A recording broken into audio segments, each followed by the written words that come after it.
All right, yo, everyone. Welcome to the Lost in Lorcana podcast. Today, I am here with my co-host Germax. Yo. And Oberon will not be here on this episode. But we should have no technical difficulties right now. My mic's moving, your mic's moving. Music is not playing. Like, we should be good here. We're clear. But yeah, so there's a few things we want to go over today, man. So first of all, like the biggest thing that happened, we're a little late to talk about it, but it's okay.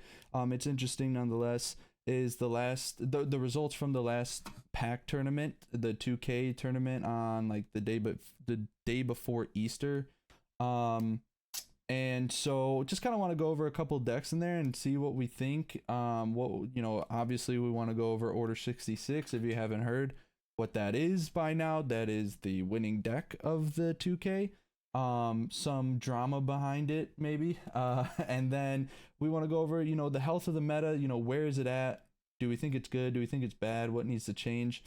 We kind of went over a ban list and what we felt about if cards need to be banned or limited, but due to like my issue with the production kind of ruined it. So I want to just go over just a couple cards this time, not like go over everything.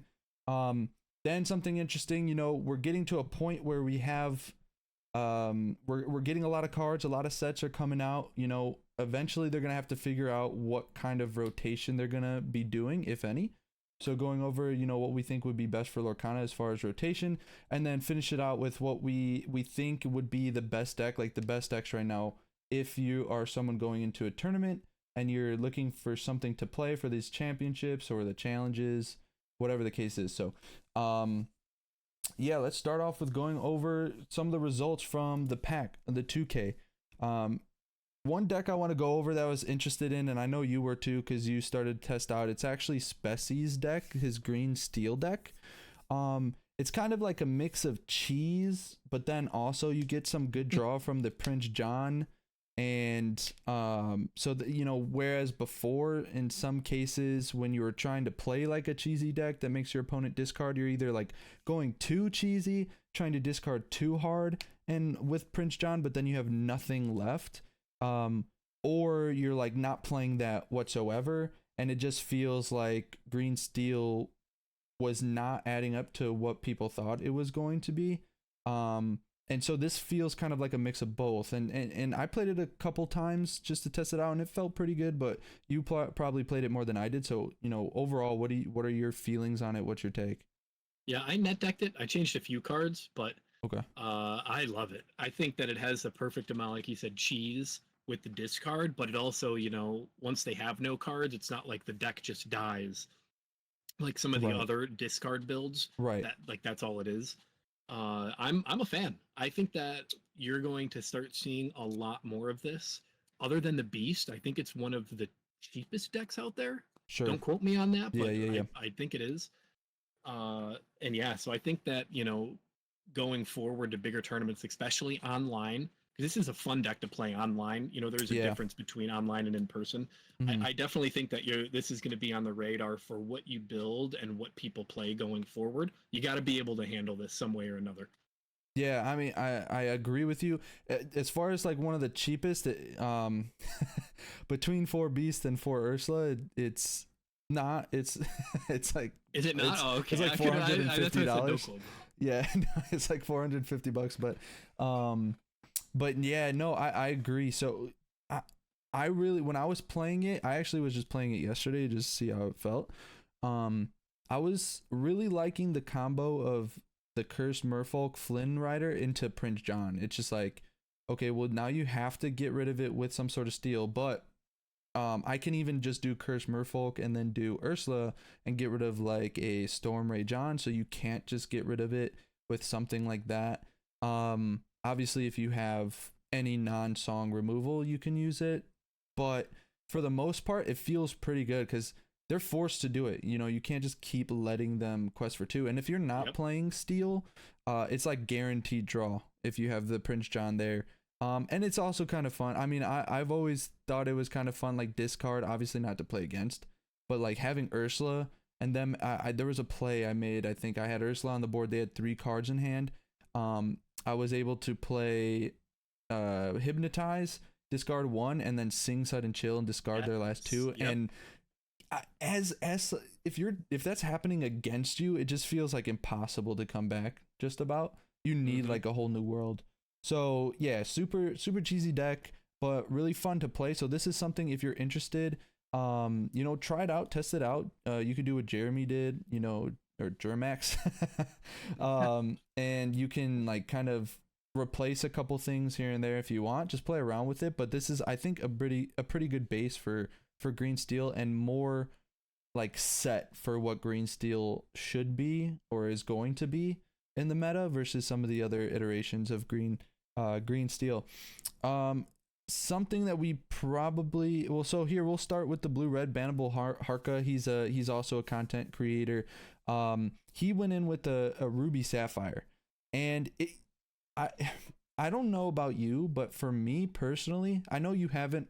I don't think you've ever played like red blue unless you played it like just to try it, but you've played against it enough. I know that we play tested it a lot, but this deck kind of feels to me like I almost feel like it has potential to be the best, but it also has potential to just flop or just be outran by almost any other deck that's meta right now, because everything else can kind of go into like hyper gear. Like Sapphire Steel is a little harder to do, but you can with the Smees and everything, and I was kind of doing that to a red blue player the other day. Where do you feel like this color combination is? Like, do you feel like it's at the top? Do you I don't know, do you feel like it's fifth? I think it's one of the only decks that really punish a bad start on the opponent's side and a really good start on your side. Sure. Which I don't like, because if your opponent has a really good start, I just never see this deck winning. Shout out to Oberon. I know he loves this deck, but it's like every time I see him lose, it's because the opponent did what their deck was supposed to do, even when his deck did what his was supposed to do. Sure. Yeah. And it's like the game, you're only winning when it isn't like, a true stalemate type of game where the best player is going to win. Right. No, I understand that. I agree. I think, man, it's tough for me because I do think like right now, if I had to be like really objective, I guess I would say Amber Steel maybe has like a very slight edge on Sapphire Steel. And then it's hard to put this one third above Ruby Amethyst, just because Ruby Amethyst is so just good against this deck. It's hard for this deck to win. This deck absolutely needed Lucky Dime and like Lucky Dime to combine with Tamatoa in order for it to even stand a chance. So thank God it has that. And I mean, McDuck Manor's help for sure. But yeah, this one is the one that's like, I feel like a lot of times going back to it, because I almost feel like, man, it has the potential to just beat everything, but it's very hard, I feel like, to consistently get into exactly what you need with this. Like, there's a very straightforward, if you're playing aggro, get to B prep as fast as you can, but if you're not getting the ramp, you're screwed. And if you're playing anything else, it's like, play the control game. You don't need to really do much early, but then if they flip, if they realize what you're doing and they just go into full, like Amber Steel, for example, playing aggro and then whole new worlding you, ruins your plan. It sucks. It sucks. It's a really bad feeling. So yeah, go ahead. The way I look at it too is, if you want to play red, you should be playing it with purple. If you want to play blue, you should be playing it with steel. I just think that both of those color combinations are better than red and blue combined. Sure. And I mean, it's kind of just trying to force something that isn't there yet. Maybe it gets there with a few different cards in a couple sets. Yeah. But I think as of right now, it's not up there. Okay. And you have to be a really, really good player too. You misstep once with that deck, you're just absolutely punished. Yep. Yeah. And I mean, that goes with a lot of these decks, but particularly with one like that, with control and knowing when to play your dime, knowing when to play the Tamatoa, like, you have to have patience too, and it is tough. It's tough to figure out. And I mean, we're speaking about Sapphire Steel and how good it is. It only plays top 16. One deck did. You know why? Why? I know why. Because it wasn't me. Because it wasn't you. No, I think that that's another hard deck to play, and people just don't want to take the time to learn it. It's so hard. I think that's the best deck, and I don't play it. Dude, it's the best against green steel. So like with as good as that's doing, and I think it has. If you can get into your ramp, like uninterrupted, whether it's you have Fishbone and Bare Necessities isn't played against you, or if you have like the Detective Mickeys to at least get you like that extra bump ahead into Cogsworth or into whoever, and then singing A Whole New World and just building and ramping up. Like, I do think if you took every deck and every deck went according to plan, I think Sapphire Steel is the best. But like you said, it's just really hard to pilot, and I've been using it forever, and I'm pretty sure this Shyler Dunce, I think this is he's a streamer and a content creator named Sky. He's been playing it for a while, so you know it makes sense that he's the one that made it. And I've been playing it for like a month now, and there's still a lot of situations where I'm like, man, I think I messed that up, but like I'm not even sure, but it just feels like I did.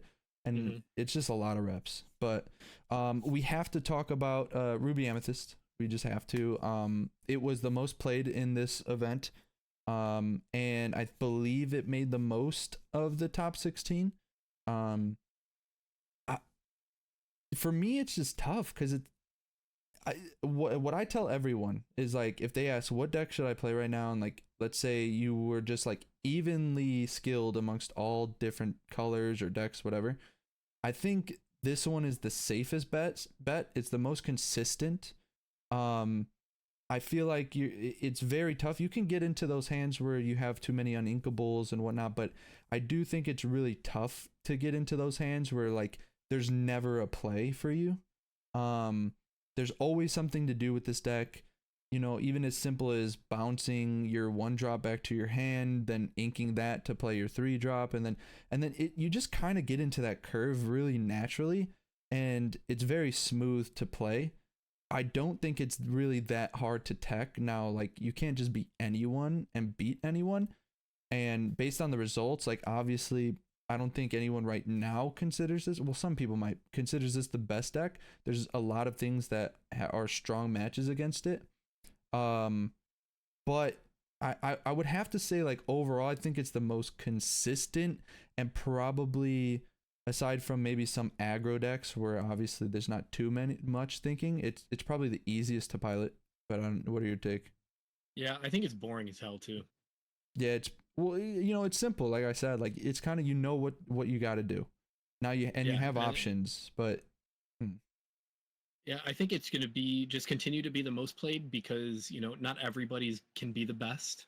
Sure. And, you know, you can't always just play a troll deck. So once you are like, okay, I'm going to a bigger tournament, I need to play something I know how to play that can contend, I think I'm just going to pick up red purple. I think that's kind of where red purple falls. Sure, and I mean, most of these cards are the exact same cards from last set. Really, for the most part, you're just putting in Queen's Castle, and Madame Medusa. But aside from that, most of it is really the exact same. So if you're coming from set 2 and you're just really comfortable, some might say that it's just, if you want your best chances to win, it's smartest to use this because you're gonna have the most reps and the most experience with it. You know, I just, as a kind of like a sidebar here, just to ask you, how do you feel about like putting one-ofs in certain decks? Do you think it's really like this Jim Hawkins, they put a one-of in, and I struggle to see, I mean, yeah, it could be really devastating if they're able to play that in a Queen's Castle and then move it on the same turn, but I don't know, like it just, I think, I don't know. I got two sides to it, kind of almost like a double-edged sword in a way. In a game where there is no deck searching, it doesn't make sense to play one-of. Sure. On the flip side, in a deck where you're possibly constantly drawing cards, you know, you have a higher chance of running into those one-ofs. So I could see why, but then it's like, okay, if that's only really good in, well, I guess that the Jim Hawkins would be good in any matchup because you're getting a free castle out of it. Sure. Yeah. but I'm not a fan of one-ofs unless I can search my deck to grab that one-of, and that's why it works in other card games. Sure. But yeah. Okay. Yeah, no, that makes sense. All right. So now I think, I mean, we could talk about second place real quick. You played this deck a lot, in iteration of the deck, not exactly as it is here. What I will say for anyone who's green purple, I strongly recommend trying to find a way to throw in some befuddles, because it's great, and you can speak to this too. Befuddle is insane, especially when you combine that with Curse Merfolk. Just bouncing on turn 1 and turn 2, anything they play, you're able to bounce it. And then on turn 2, like you said, like you can literally befuddle and then play just another Curse Merfolk, and that's like guaranteed 8 lore, because you gain the 2 and then you gain the 4 on the next turn, and then the turn after that you have two Curse Merfolk. So even if they get rid of one of them, I mean, unless they have like 2 fire the cannons, you're able to quest with at least another one before that one dies. So that's 8 lore already in the first 3 turns, and Befuddle can just be an extremely annoying card to play against, and it could be a good substitute for Kick Cloud Kicker, because I think there are other things you want to play on turn 3. As you can see in this deck specifically, there's literally 4 3-drops. So Kick Cloud Kicker is nice because you can bounce something back if it's 2 or less, like a Captain Hook, and then you can Sing a Friends with it, whatever the case is. But I think going a little heavier on the, playing into the Befuddle Curse Merfolk is a combo where if you can mulligan into it, it's just super strong. Yeah, so do you agree, disagree? Yeah, you won't catch me playing green purple without 4 befuddles. And I mean, this guy got second place, so cheers to that. But I mean, I even like the more heavier on the 1-drop, including Maleficent as well. I like just going pedal to the metal, and just like I either win the game in 5 turns or I lose the game in 5 turns. Sure. But because even this list, I'd like to go back and watch all the games. I just feel like once you're behind with a deck like this, you just can't come back. You Sure. have to be pedal to the metal from the beginning or you lose. Yeah, that's true. I mean, you can like get into the middle and then you start to rely on like goat and bouncing goat, because you're at a point normally where your lore is so stacked up that you can just do that to close out a game. But yeah, I mean, I even feel like sometimes the Queen's Castle is tough to get into. Like the only time you're ever playing Queen's Castle is if your opponent's really low on board state, and can't just take it out immediately. Otherwise, it kind of feels useless. So I mean, it's nice to have as a kind of just in case, I guess, since it's inkable, like whatever, because worst case you just ink it. But yeah, so go ahead. I cut that and the book, because every game that I've played with the Queen's Castle out, I was already so ahead, I would have just won a turn later if I didn't have the castle, or 2 turns later if I didn't have the castle. Sure. Because like you said, you're only playing it and when you're already ahead anyway. Right. All right, so let's see. Last deck to talk about. It is the winner of the event, and that is Order 66. There's a little bit, we'll get into like a little bit potential drama, probably playful banter, but so everyone's talking about 66 cards. Now, for me, for someone who, I played Magic, obviously I played Yu-Gi-Oh, and yeah, big thing is like if you can play the minimum amount, the idea is play that amount, because then whatever you're trying to get into is just simply easier. Less cards means less having to filter through to find what you need, or more chance to be able to pull what you need. That's just math. However, I do think in certain, it almost feels like combinations with Steel, there are just so many good cards in both that there aren't a lot of dead draws. Now, no matter what deck you play, there's going to be certain situations where a certain card that you draw off the top is just not helpful whatsoever, and on the flip side is incredibly helpful. Steel has so many cards that like you draw it off the top and it's great. The only thing that kind of sucks is that there's a lot of damage cards in here, so if you really dealing damage is not what you're looking for, then you have a high chance of pulling that.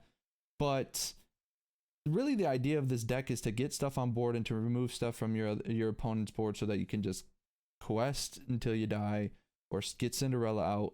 If it needs to, it can be a mid-range deck. It can be an aggro deck against like Ruby Sapphire, like we were mentioning.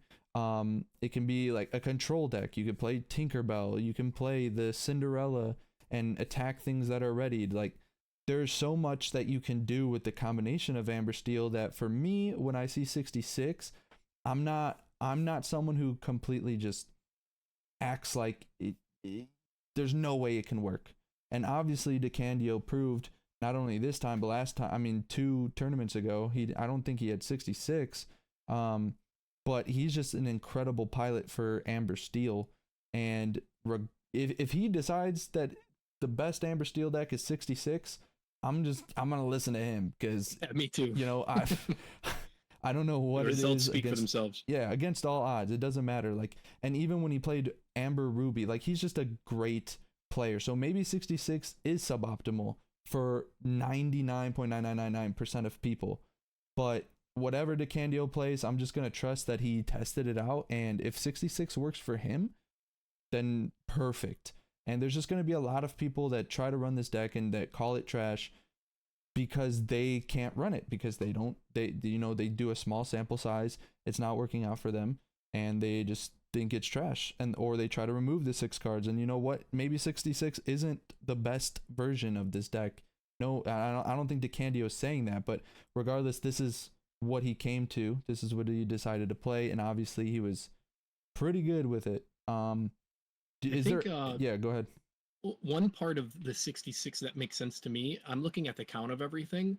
You know, there's no 1-ofs, there's no 2-ofs. Yep. So if you're going to play that many, now, like, if you had a 66 card and then you have like 6 1-ofs, that I think you're wasting your time, right? Sure. But if 66 cards allowed you to add 2 more 3-ofs, or, you know, bump up 2 3s and 1 to a 4, whatever, to get to the 66, I'm okay with that.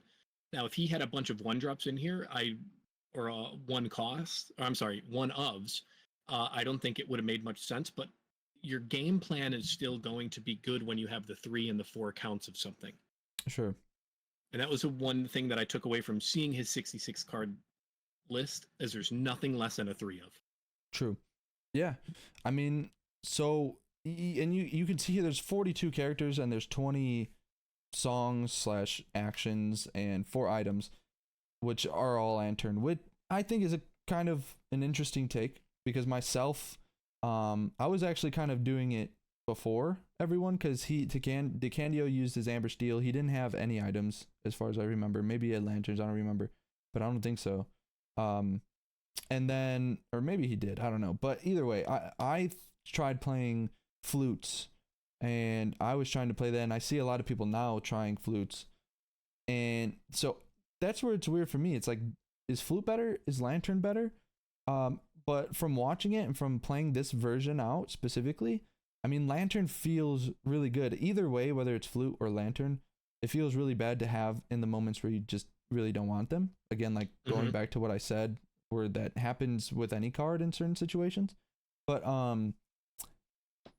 watching it, it's almost like having a fishbone quill, just not necessarily the same thing, right? But you're able to play, if you get a couple out and stuff, your options are more widely available to you with this hand that you have to be able to play things, being able to play a character for 1 or 2 less, and then also being able to combo that with now a removal song. Like, it can, the most minuscule extra ink that you have, like that one ink, like how many times have you come up in a situation where you needed that one extra ink? You're like, man, I'm 1 off, I just need 1 more.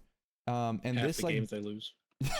I'm saying, so this is really, really, really helpful with that. Lantern is great, but or not lantern, sorry, flute is great, but you have to have the songs. A lot of times you need to play more than 1 song at a time, so sometimes it feels like counterproductive because you can only tap them once, and so you're feeling like, should I hold on to the song to be able to, like, is it worth it for the lore, or like maybe I need it right now? So I think lantern is a good play, and especially with 66 cards, it's not nearly as bad, because the uninkable ratio isn't that bad. I'm not sure if it shows it here. It helps the aggro too. That's why I like the lanterns. That's true. Yeah, it helps the aggro too. I mean, you play it on turn 2, you still play one of your other 1-drops. Like if you play Robin Hood on turn 1, you're not going to be able to, or Cinderella, whatever, you're not going to be able to shift him until turn 3 anyway, if that's your plan. So it's like, okay, turn 2 lantern, and then I play Hood, and then turn 3, boom, you have Robin Hood seeing a whole new world, or whatever the case is. But is there anything else for you, like any other like things you want to talk about as far as this? Any surprises, shocks, or? No, I think it's solid. I was shocked at the 66 cards and there not being any 2-ofs. So I like that. Yeah. I'm a fan. Same here. So I'll totally take going against that with green steel. With green steel? Yeah. Oh, going against it with green steel? Yep. I'll take that match. I know he beat somebody that we'll talk about it shortly. But okay. Well, I don't know if he beat him. Did he beat him? I don't know. I don't think he beat him. I don't think they played. But I think they just have whatever. We're gonna get into it right now. Let's get into it. So Speci every time the pack has a tournament, after the tournament, or whenever the top 16, the top 8, the top cut happens, he makes a video the following day, going over all the deck lists. So this time, he only went over top 8 because he was still playing. He made it top 8. He made top cut. So he did top 8. He got he was beaten. He was taken out from top 8. That's where he landed. And he made a video with some choice words for DeCandio's list. And so before we go into what DeCandio said, I want to just play this short clip here. Let me make sure that volume goes. Okay. Yeah, okay, so it's going. So let me go ahead and start it back here 1 second. I need to relax. DeCandio for being able to pilot such an awful... no. Okay, I need to relax. Fair play to Brennan DeCandio for being able to pilot a suboptimal deck and win. Now, the reason this is a suboptimal deck, and it's undeniably, objectively, I'm saying it's an objective unoptimal deck. It's 66 cards, guys. What? Oh my goodness, Brennan. I respect it. I actually respect it. In card games, a lot of the time, what people will say to me, actually, when I'm building Disney Lorcana decks, so I'll put it there. Like, he goes on more about like his thoughts on it, and if you see here, like the aerial 3 of, he goes off kind of on that too. He thinks it's even worse because of the 3 of, but that was a mistake. There's actually 4 aerials in this deck. But yeah, so he says that, and then DeCandio makes a tweet. And his tweet, and this is all on April 1st, which is kind of like, okay, you never know, like, if someone's being serious. So DeCandio says, 66 is objectively the correct number of cards for Steel Song. I was big brain and knew exactly what I was doing. Definitely didn't throw it together last minute. Hours and hours of testing and math beyond your feeble comprehension went into my deck choice this weekend. Now, I mean, I guess technically he could be talking to someone else, but I mean, he posted this like on the same day that Speci posted, constantly saying this is objectively a bad deck. Now, it felt like he was kind of joking around with it, but I feel like he truly believes, like Speci truly believes, that this deck is just not optimal with 66. Like, no deck can be optimal with more than 60 cards. And so then he puts the clown emojis, which normally are not like, oh, I'm just kidding, clown emoji. That's like you're calling someone else a clown. And he also said beyond your feeble comprehension. So this is, for me, I don't think it's anything that serious, just like banter. Like, obviously no one's throwing hands at a Lorcana event, like I would imagine, maybe there is. People are crazy enough nowadays, but I mean, it's pretty entertaining. YouTube boxing. We might as well do Lorcana boxing. Let's do it. A Speci and DeCandio, the 1-versus-1 matchup. I don't know. Okay. Again, this is all speculation too. This is me speculating, alleged. Like, this tweet is based on what Speci said. He could pawn it off as someone else. It could really be for someone else, but that would just be kind of, I guess, really ironic. But I love this kind of thing. I love when you bring high. To me, like, a little bit of drama is okay, as long as it doesn't get like malicious. and personal and whatnot. It's all fun, and I think it brings some light to the game. Maybe Disney doesn't agree, but again, as long as it's nothing crazy, personal gets too far, I think it's totally fair game, and it's really fun and enjoyable. It's entertainment. Is there any feedback you got for this, or what do you think? I think it's all friendly banter. Yeah. I mean, look at the shit me and you say to each other. You know. I know. I mean, yeah. obviously they're not as close IRL probably, Sure.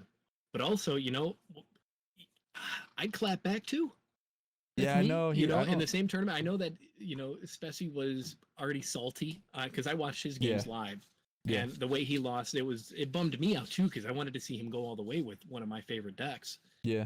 And then he lost, and he was salty about Queen's Castle. He went on a rant about that, and then talking he saw about how this, it's the most broken card in the game. If I saw that too, I'd be pissed. I'm like, damn, well, I lost in a shitty way, and somebody won with 66 cards.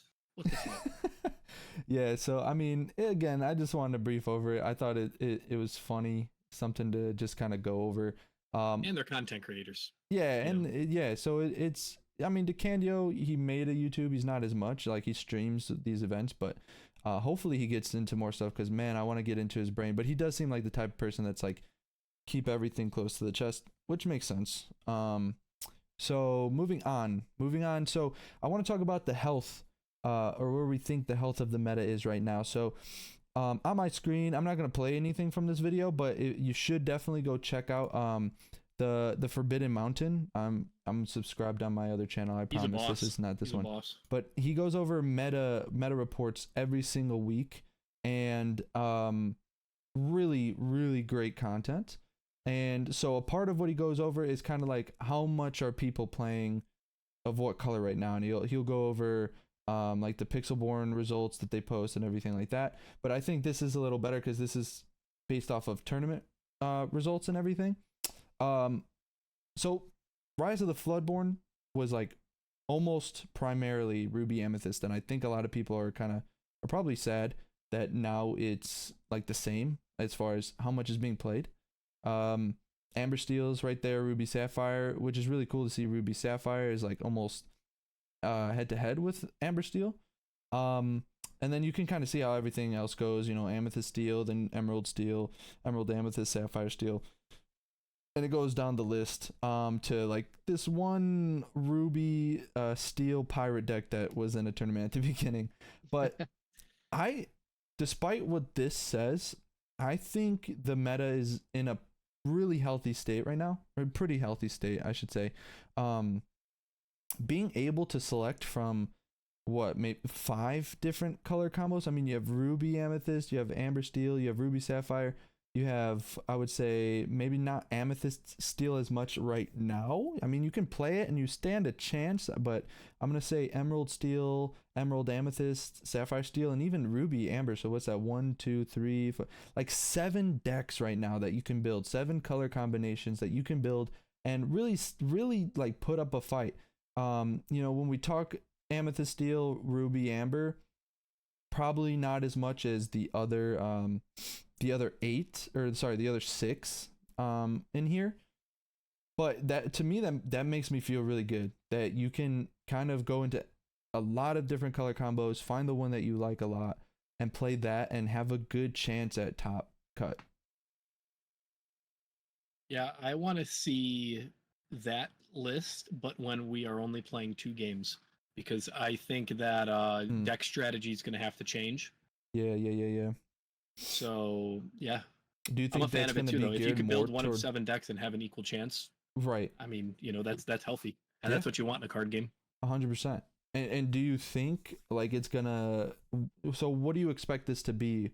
In like, let's say if they made one specifically after let's say the first 2 elites, the challenges, and then they put a graph up like this for specifically just the elites, what do you expect to see?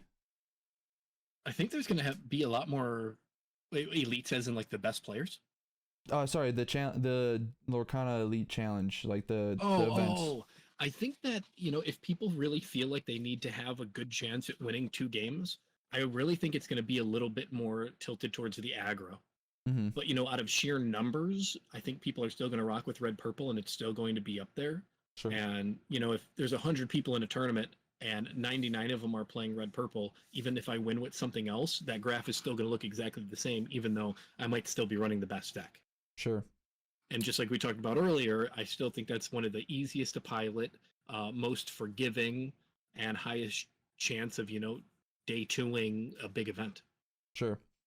Yeah, I think aggro is going to be more on the table for sure. Yeah, I probably agree with that. Aggro, it's just if your opponent doesn't get into what they need to get into, like turn 2, 3, even going second, it becomes really tough to come back from. I mean, if you have steal, hopefully you have that bit of ramp to get to where you need to be. But then on top of that, hopefully you have like grab your swords and that it wasn't Ursula'd, or whatever the case is, because then it gets super dicey.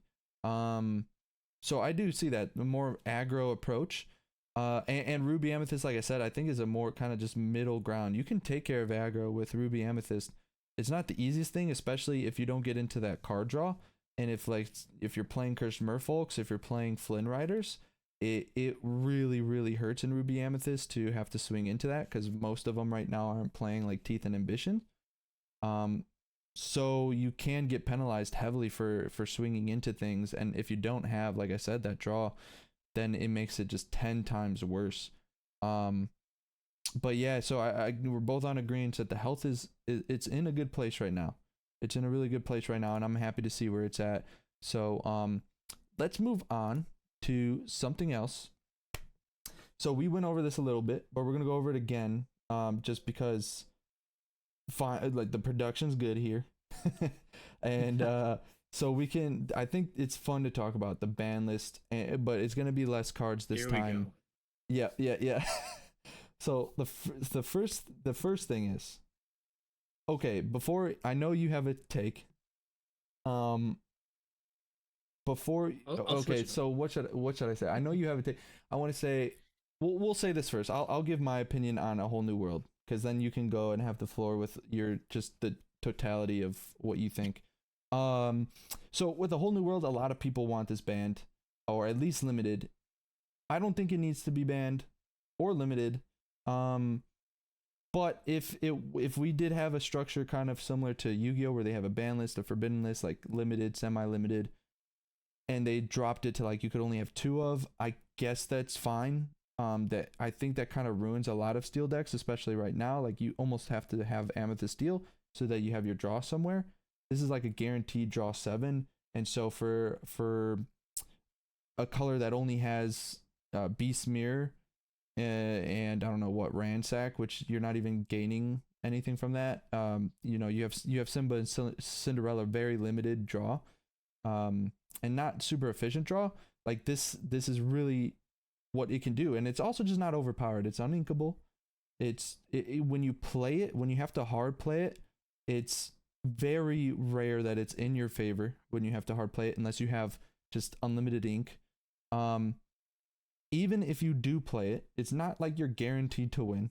And you're not always able to even sing it immediately. Like, yeah, if your opponent gets straight into it with like Queen, let's say an Amber Steel, and then turn 2 Shift Queen and they play it, like, does it suck? Like, absolutely it sucks. But now you also have Bare Necessities. Now you also have Ursula. So there's colors, if you really hate it that much, you can play into, and you can play against it and try to beat it. But yeah, so you can have the floor now on what you think, if you want to talk specifically on A Whole New World or just banning in general. I'll do both. All right. If you think cards should be banned or limited, you are a horrible player. You trash. Trash. Okay, trash. Expand. That's it. It's the game's brand new, bro. It's not like if you play this card, you win the game. Mm-hmm. It just doesn't happen. Sure. There's so many ways around it. I'm okay with, you want to turn 2 Whole New World? Cool. I just have 7 different cards in my hand that I have to decide how to play now. Sure. It's not like I searched my deck for the cards in my hand and now I got to do something else. It's a game. You have to adapt. If you can't adapt, maybe you should go play checkers. uh I mean, I can agree in a way, but like I think you're simplifying like a whole new world and what you're saying, because like people, they're, it does add a bit of strategy, a whole new world, right? Because like even for me playing Sapphire Steel, someone having bare necessities, like if I know I'm playing Amber Steel, it the other day, or even like Green Steel, because I pulled a whole new world in my opening hand, like before I mulliganed, and I showed it to someone. I'm like, should I keep it or not? Like I knew I was playing Amber Steel, and I knew it's a risk keeping it. And same thing with Fishbone. I know it's a risk keeping it because that's minus a card if they have it. But that, you can argue on the other side. It's like that adds an element to the game. It's like, exactly. Well, maybe you should have something other than just this card, or maybe you should have something other than just Fishbone, like, or a game plan that can get you there, where you're not, if your crutch is this or Fishbone or Be Prepared, whatever card you can think of, you probably should change your deck if you don't know how to adapt to other cards that are being introduced to the game now, or change the game that you play. Right, exactly. So as in not Lorcana. As in checkers. But yes. But okay. You can bring somebody on here that thinks this should be banned. We'll have a good conversation. I would love that, actually. Now we might have to do that. Maybe they'd be too embarrassed. I'm thinking of someone with an S. I don't know if you think of who I'm thinking of. Maybe they can come on. I would love it, but I doubt they would come on. Yeah, sure. All right. Well, I'm gonna move on. I'm gonna do these three in like one, because I don't want to spend too much time on each individual one. And we already know his response by this point. But okay, I'm gonna do this to you. And okay. You're gonna hate it. I'll play along. You're gonna hate it, but for entertainment, just what do you call what's the saying? When I'm trying to get humor me. Sure. There you go. Out of these three cards, just because they're all played in every single, like if you're playing all three every single time in every deck, Goat, Rabbit, and Madam Mim Fox, like they're all Amethyst. If they're all played in the same deck, that's really what I'm going over. If you're playing purple and you're playing bounce, you're playing all three of these. If you had to choose any card, I won't even make you say ban, because I know you hate that. No, we can ban it. Get Goat out of here. Okay, there you go. Fine. All right. I just wanted to at least many get games something. I've won. Actually, before we got on here, I played a game, and I won because I top decked Goat. It happened to our boy Oberon, bro. It happened to him. He lost a game because the dude top decked a Goat. He was gonna win the next turn. But I'll follow up with that by saying, if you got to a game state already where you lose because of this, maybe you should have played something differently to get to your 20 before you were in Goat phase. Sure, what if that it's just game not only possible? has to be played to 18. What if that's just not possible? What if they weren't drawing into what they needed? They mulliganed for what they needed. They made the right plays with what they had, and your opponent just had what they needed. Then it's not really your fault. Oh my. Okay. All right. Well, I can see both sides. I don't think necessarily anything right now should be banned. I think it's an interesting topic to go over. And people are talking about it since they did mention it. They didn't mention they were going to ban anything, but they mentioned ban list in the rules, and the comprehensive rules. So it's interesting to talk about. If I had to ban one of them, I would probably do the same. But I had this thought too, because my MVP of Rise of the Floodborn was Merlin Goat, actually. But thinking about it, like a friend of ours, J-Bomb, he thinks Fox is the best card of all of them. And I can see it because it's like a multi-use, like utility card. If it wasn't for Fox, all you'd have is Snake and Goat. Is that efficient enough for the Goat to be that like important?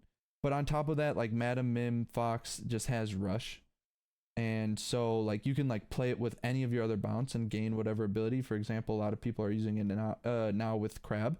Like play Mim Fox, grab Crab back to your hand, give it +3. Now it's 7. Now you take out a McManor that already has 2 damage, or you just deal 2 more damage to it, or you take out a Queen's Castle in 1 hit, or you take out a Cinderella in resist. one hit. You know what I'm saying? Mm-hmm. So does that change what your answer would be or no? Like again, in a situation where you had to ban, so it'd be goat. Yeah, it'd still be goat because I mean, this is like you see these plays coming a mile away, so you kind of got to set up your board a little differently. Like, you know, maybe now you should deal with something that you normally wouldn't unless you were like, oh, wait, turn 3, turn 4, turn 5, there's a chance at playing Fox. Instead of questing, maybe I'll take something out to limit their chances of being able to get the loop started. Sure. And it's the same thing with Rabbit. You know, most people that I see go against Rabbit don't take it out because they're like, oh, I don't want to give my opponent a card. Sure. When in reality, just give them the card so they can't just start bouncing the loop and, you know, draw 3, 4, 5 cards. So once again, it comes down to just being a bad player. All right. So ban list limited, you think equal bad player bad. I think the ban list, like the, you know, in the rules, it shows the ban list. I think that's going to be to ban players that want things banned. So and you'll get a Hall of Fame. The ban list they were with your referring first to and last name. Yep. is a picture of you who requested a whole new world to be banned. All right. Well, let's move on to another topic that I think is really interesting, and that's what type of rotation that Lorcana should have, or at least standard. You play Pokemon. I played Magic for a bit, and Yu-Gi-Oh.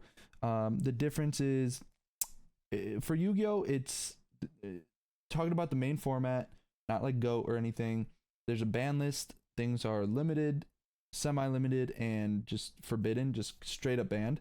So there's either cards you can't play. So you can have a play set of 3 in Yu-Gi-Oh, and there's cards that you cannot play, and there's some cards that are limited to 1, limited to 2, and then obviously cards that just aren't on the list. But you can play anything else that's ever come out that's not on that list. They change it quarterly. They add things, they take things out depending on what cards come in and what cards go. They may adjust, you know, the list to help make a certain archetype stronger, you know, so that it can come back into play. It might make something that's a little overpowered or overplayed a little less powerful by sometimes. A lot of the times they just literally limit one card that was just broken and it completely destroys an archetype and you can't play it anymore. And then with Magic, with what I played, this is going to be more closely to standard, so none of the other formats, but standard, it is a rotation. I forget, I think it's like every 6 sets or something along those lines. Probably should have looked it up before, but it's something similar to that. Like every 6 sets comes, or it's like every certain season, and then like a couple, like eventually they rotate it, and then a couple of the sets go, and then a couple of sets come in. So you don't lose every card at once, or all the cards at once, and then like all new ones come in to be able to be played. But it's like a rotation. So some of the sets will end up rotating out, and then some of the newer sets will end up rotating in, and then that's kind of how that works. But there's also one other one that I think is really interesting, and I don't know how it would work here, but with Flesh and Blood, I guess so they have cards called heroes, and it's like a point system for that hero. So when you go to the sanctioned, I believe it's sanctioned, I don't know if it's just any event, but I believe it's sanctioned events, every time a specific hero, like their deck, I don't know if it's just wins the tournament or top cuts, that hero gets a point, and once they hit like 20 points or something along those lines, that hero now becomes banned, like, or it gets what's called like legendary status, and it can't be played anymore. So I think that's kind of an interesting idea. Like if you see like a certain card that's on so many like lists that are being played in Top Cut, should it not be able to be played, or for a period of time? I don't know how it would really work. I think I like the rotation one the most, like how Magic does it. I really liked how that was for standard. So you're not just playing with any card. If someone's coming in who's newer, like I did with Magic, I didn't have to worry about learning literally just 50 sets of cards in its history, or whatever, however many sets that it came out with. I didn't have to worry about knowing every single card. So I kind of like that idea. So you can kind of explain how Pokemon works, because I'm not familiar with how Pokemon works, and then give your thoughts on like what style of rotation you would like. Yeah, well, Pokemon's kind of shifting their rotations out. So it used to be every year at a like during a certain month they'd remove a couple of sets. Now they number each of the cards a little differently with letters like A, B, C, D, E, F, G. Mm-hmm. And like the rotation that actually hits this week, they said, okay, only cards labeled with F and beyond are playable. You know, that eliminates some complete sets, but then there's some of the newer sets that have like both of them. So some of the cards aren't playable, some cards are. For Lorcana, I think that they're going to come up with a secondary game mode, kind of like Pokemon has expanded, which is a lot of the older sets, including the new sets. I think that because what was the one that they just started doing? Like you pick a franchise and you build a deck around that. I don't know if that's like an official format. I think that might have been one of our locals. Oh, is that just a for fun thing? I think it was just our local. Even if something like that were to pick up, I don't think that would be touched with a ban list because that's more of like the for fun. Sure. No. Yeah. For competitive, I think that we're gonna need a shit ton of sets before we start banning. I want to say at least 12. Okay. And I mean, it's hard to say without seeing the cards. There could be like that one card that's so broken. And it's like, all right, well, this is obvious. This was probably like not, you know, there are those cards that, like, for example, Magic. I forgot, it's like 30,000 unique cards. It's hard to just go through your Rolodex of every Magic card in history, make a new one, and be like, this is guaranteed to not be broken. Like, you can obviously... They're obviously very smart enough where that doesn't happen often at all in Magic. However, there are some that slip through the cracks. It's like, I guess it's going to what you're saying. Like, you need more cards for that to probably happen, but you're going to totally forget maybe about one certain card. And when you put this card in, it just, the combo of that and then a card that no one was thinking of before or whatever, or makes a card that was already strong, like, almost impossible, or to the point where, like, if you want to compete, you have to play it, or you're absolutely done. Like, you'll lose 100% of the time if you do not play that deck. So you can't foresee that. But I think you're saying, like, barring a crazy situation like that, right? Yeah, because that's obviously rare already, and we're 3 sets in and nothing's busted. Sure. Right. People are going to complain because they hate themselves, so they're just going to complain about other stuff. But as far as I want to see at least 12 sets, and then I think we just got to drop like 1 or 2 sets at a time. Okay. I don't think you can say, hey, this year we're banning all the Stitch cards. Hey, we're banning all the Jafar cards. Sure. It has to be a set, and I don't think there's any indicators on the cards right now other than the set indicator. So I think they're going to do what Pokemon usually did with just a straight up, hey, on this day of this year, these sets are no longer playable for competitive play. Okay, yeah, so it's similar to Magic. So it's like some sets are going to be gone, but then some sets are going to be playable. So it's like. But does Magic go in order of release dates, or do they? It goes, yeah. So it goes. So they'll have however many, like 6 sets. Once the 7th set comes in, or whatever the case, again, I don't know. Like, they rotate out the oldest set, and then the new one comes in. Yeah. That's exactly what they're gonna have to do for this as well. Yeah, so I hope they do that. Again, I think it's really cool for new players as well. I know personally from experience going into Magic, a game that has just tens of thousands of different cards, how much easier it was to get into Standard, because all I had to do was watch, Covert Go Blue, if you guys are Magic and you know who I'm talking about. I just had to watch his videos. I just had to get on MTG Arena and just play a bunch of matches in Standard, and then all of a sudden I knew all the lanes that people were going to potentially play. If they left certain mana up, what was the potential, like, this card costs this, so if I play this, they might like counterspell, whatever the case is. So it's easier for newer players as well, and it just keeps the game fresh, in my opinion. So it sounds like we're pretty much in agreement with that. And now, last topic, I want to go over what we think is the best deck to take into a big tournament right now. If someone came to ask you or I, what is the best deck, like, that I should take? Let's say, you have until Atlanta for, what is that, May 25th. They ask you right now, DreamHack, today, if I had to start today with any deck, what deck do you think I should pick up and I should stick with and learn until Atlanta? If you can become the best pilot of the version of the deck by the tournament, I would suggest blue steel. Okay. If you're just, mid to maybe somewhat high tier level of a possible player, I think green steel can still do some damage, bro. I really do. Yeah, it can. Yeah. So those are my two. I hate red purple. So we'll explain a little bit, like go into detail, like why does Sapphire Steel, why do you feel like it with the best pilot, it is the best deck, and with Steel Green, if you're like a middle to high tier, why you think that's like kind of a confident deck or like a consistent deck for someone like that? Like what is it about those two that you think is makes it like that you picked? Like what's the reason? I think Sapphire Steel is the complete package with removal. Okay. Because you have you get to pick. What do I want to remove this game? Okay, let's remove it. From items to locations, everything. Cards in the hand with Whole New World, and it has Cogsworth. And I honestly think that Cogsworth is the best card in the format. Cogsworth is disgusting, bro.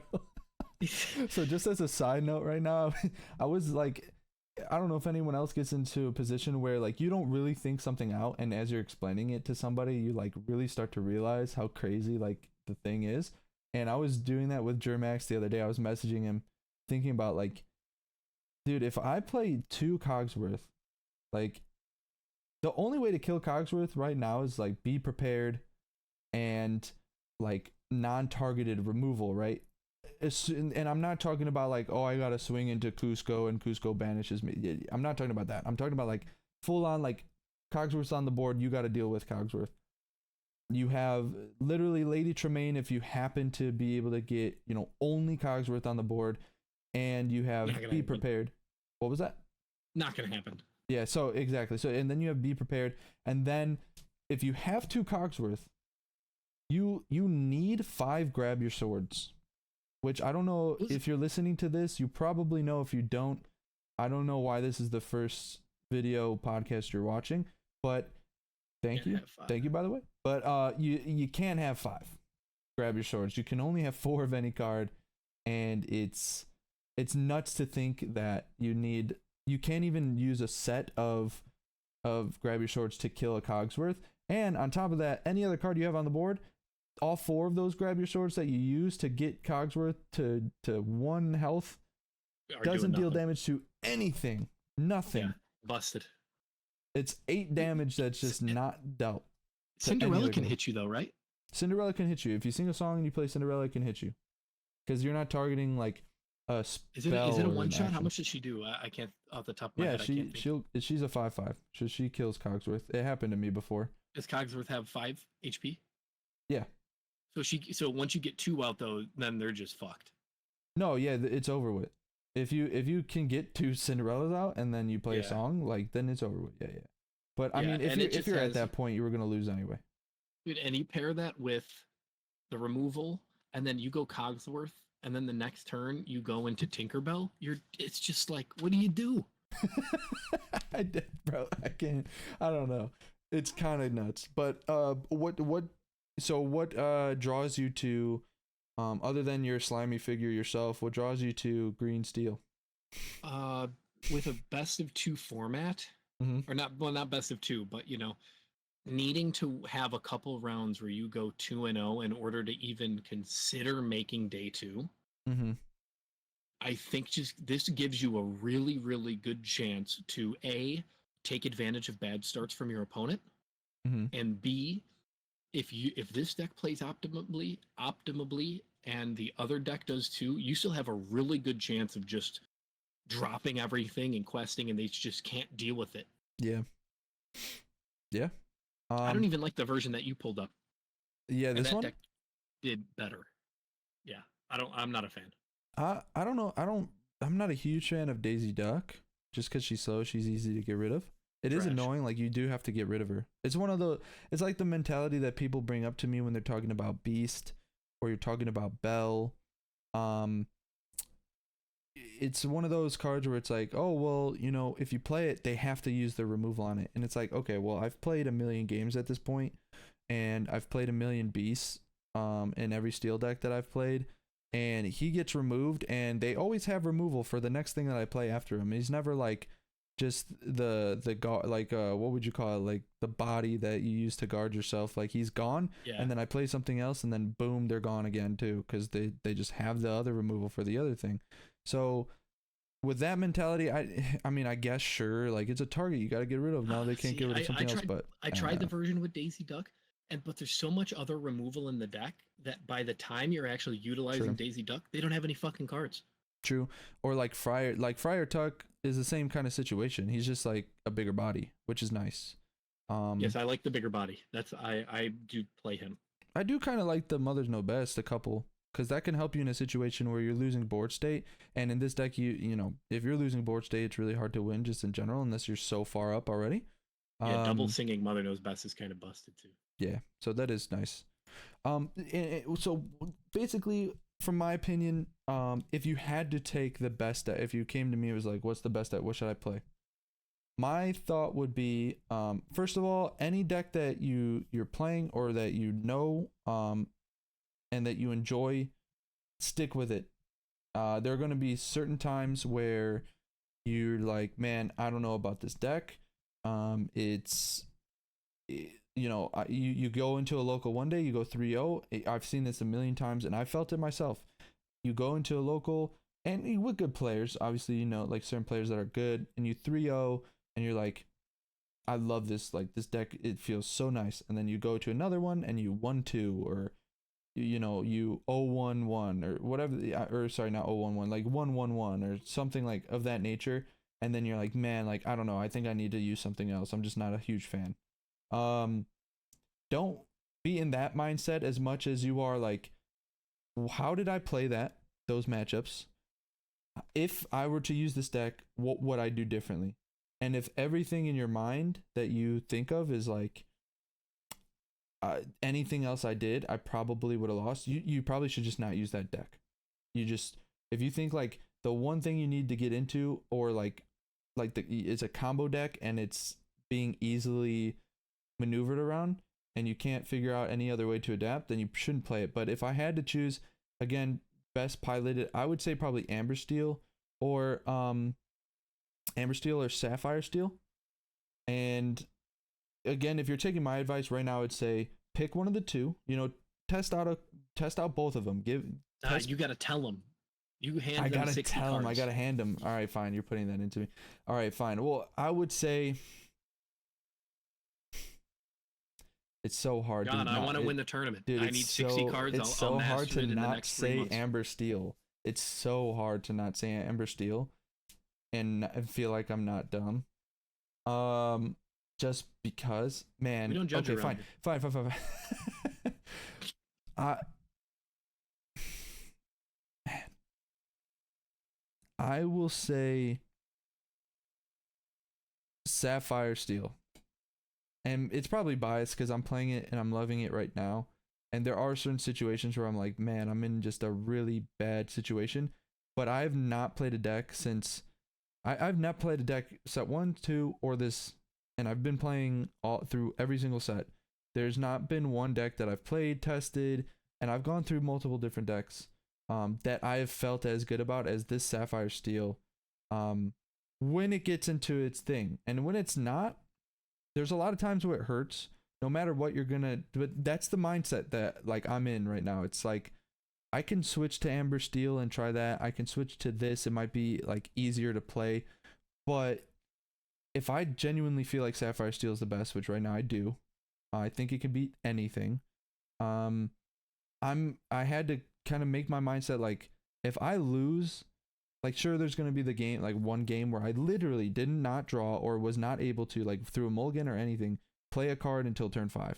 I was not able to. And that's like a really weird situation. That's just not likely to happen.